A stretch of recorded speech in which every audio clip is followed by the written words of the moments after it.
یہ کتاب ہے صحیح مسلم ہے، مسلم ابن حجاج القشیری النیسابوری جو معروف مصنف ہیں، محدث ہیں عمری جماعت کے. یہ دارالفکر کے چھپی ہوئی کتاب ہے. دارالفکر بیروت لبنان میں سن 1432 ہجری میں، ہمارے نبی صلی اللہ علیہ وآلہ وسلم کی ہجرت کے بعد، بھلے 1432 میں. میرے معزز ناظرین، اس کتاب میں دیکھیں کہ انہوں نے کتاب، ان کے پاس مسلم میں ایک کتاب ہے بنام کتاب ادب، کتاب البر والصلۃ والآداب، مشہور ہے کتاب الادب سے، ادب کی کتاب سے. اور ماشاءاللہ کیا ادب ہے ان میں. دیکھیے 25واں باب ہے اس کتاب میں، باب من لعنہ النبی صلی اللہ علیہ وآلہ. یہ باب ان اشخاص کے متعلق ہے جن کو لعنہ النبی صلی اللہ علیہ وآلہ وسلم، جن کو لعنت کی ہوئی ہے رسول پاک صلی اللہ علیہ وآلہ وسلم نے، او سبہ، اور جن کو نبی پاک صلی اللہ علیہ وآلہ وسلم نے جن کو شتم کیا ہے. سب کیا ہے؟ سب اور شتم کا مطلب ہے عربی زبان میں گالی دینا. جن کو نبی پاک صلی اللہ علیہ وآلہ وسلم نے ان کے متعلق برے الفاظ استعمال کیے ہیں، جن کو گالی دی ہوئی ہے. او دعا علیہ، اور ان کو بددعا دی ہوئی ہے رسول پاک صلی اللہ علیہ وآلہ وسلم. ولیس هو اہلا لذلک، یہ ہے بہت غور کی بات کہ اس میں دیکھیں، ولیس هو اہلا لذلک، جب کہ وہ شخص اس کا مستحق نہیں ہے، اس کا اہل نہیں ہے کہ اس کو لعنت کیا جائے، اس کو بددعا دی جائے، یا اس کو گالی دیا جائے، یا اس کے متعلق برے الفاظ استعمال کیے جائیں. تو ایسے شخص جو نہ مستحق لعن ہے، جو نہ مستحق گالی ہے، جو نہ مستحق بددعا ہے، رسول پاک صلی اللہ علیہ وآلہ وسلم نے ایسے اشخاص کو خوب لعنتیں کی ہیں اور گالیاں بھی دی ہیں اور بددعا بھی دی ہے.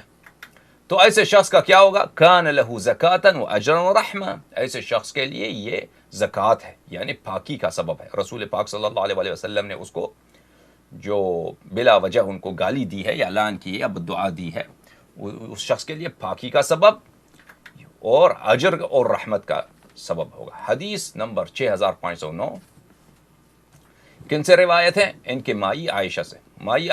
ان کی مائی عائشہ نے روایت کی ہے کہ رسول پاک صلی اللہ علیہ وآلہ وسلم نے فرمایا، انما انا بشر، اللہم انما انا بشر، اے میرے پروردگار میں تو ایک بشر ہوں، میں تو ایک انسان ہوں. فَأَيُّ الْمُسْلِمِينَ لَعَنْتُهُ، پس جس بھی مسلمان کو میں نے لعنت کیا ہے، جن بھی مسلمانوں میں سے جس شخص کو میں نے لعنت کیا ہے، او سببتہ، یا میں نے اس کو گالی دی ہے، او بلے سببتہ، فَجْعَلْهُ لَهُ زَكَاةً او وَأَجْرًا، پس میرے گالی کو اور میرے لعنت کو اس کے لیے زکوٰۃ، اور اس کے لیے زکوٰۃ یعنی سبب پاکی، اور اس کے لیے اجر و رحمت کا سبب بنا دیں.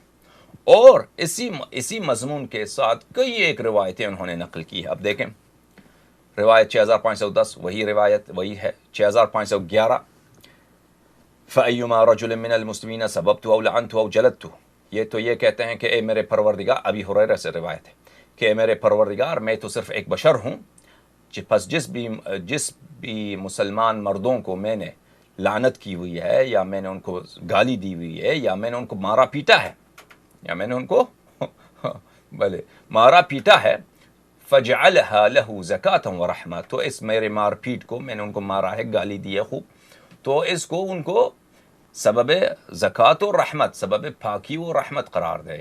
پھر حدیث 6512 یہی مضمون، 6513 یہی مضمون.